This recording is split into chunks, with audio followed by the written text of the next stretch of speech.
This ABC 15 Flash Briefing is sponsored by Sanderson Ford. Straight up. Happy Saturday and happy Halloween. I'm Nohelani Graff with your top stories from ABC 15 Arizona.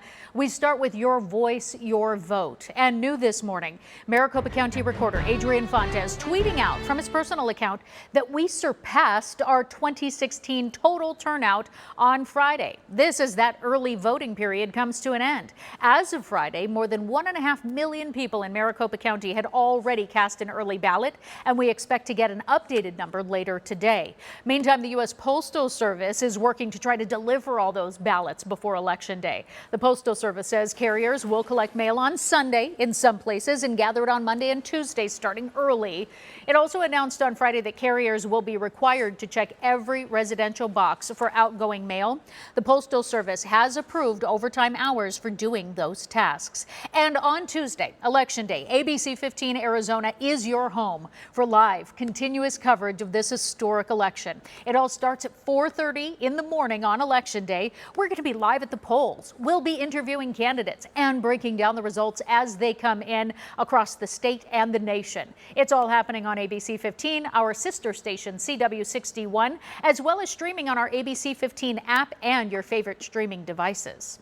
Now let's get to the coronavirus and its effect on Arizona schools. Arizona agencies don't seem to be on the same page when it comes to COVID-19 guidelines, but this morning all sides say they will move forward together. Superintendent Kathy Hoffman and State Health Director Kara Christ releasing a joint statement saying there was a communications breakdown that left the public confused and uninformed.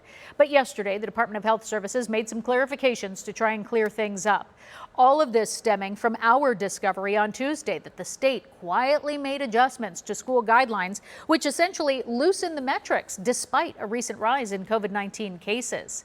And spikes in coronavirus cases are changing high school athletics again. Tolleson Union calling off all remaining football and volleyball games in that district. The district saying they reached substantial spread this week in 2 of the 3 benchmarks. So all of their schools will also remain online through December. In the meantime, Perry High School in the Southeast Valley canceling their varsity football game last night, as well as the one planned for next Friday because a player tested positive. A total of 35 football players are now being told to quarantine for the next 2 weeks. And amidst the pandemic, parents are dealing with that difficult balance of celebrating Halloween while also protecting their kids. So across the valley, there are some ways for families to have fun while staying safe. Phoenix Parks and Rec organizing a drive-through trick-or-treating event for families this weekend. So that's one event. This week, Dr. Kara Christ also warned Arizona families to not let their guard down as we continue to see those case numbers go up.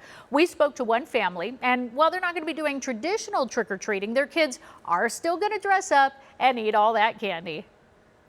I think it's just tough seeing other people do things and not knowing what's okay and when's this over and all of that stuff, and we just don't know. So I think trying to make it as normal as possible through all of it so that they're not feeling like they're missing out. Hey, you have them at candy, right? The CDC categorized traditional trick-or-treating as a high-risk event for exposure to COVID. So we want to get you some other events happening today to help you celebrate Halloween while also staying safe. The Coyotes are hosting a trick-or-treat drive-through. That's happening at Gila River Arena. You can take the family to your local Bashas', and they're going to have trick-or-treat stations set up throughout the store so you can collect some candy. And also, kids in costume will get free admission to the Wildlife World Zoo. Get you that most accurate forecast for your Saturday. A nice morning to start, not necessarily sweater weather, but maybe a long sleeve as we'll see temperatures in the 60s through the 9 o'clock hour.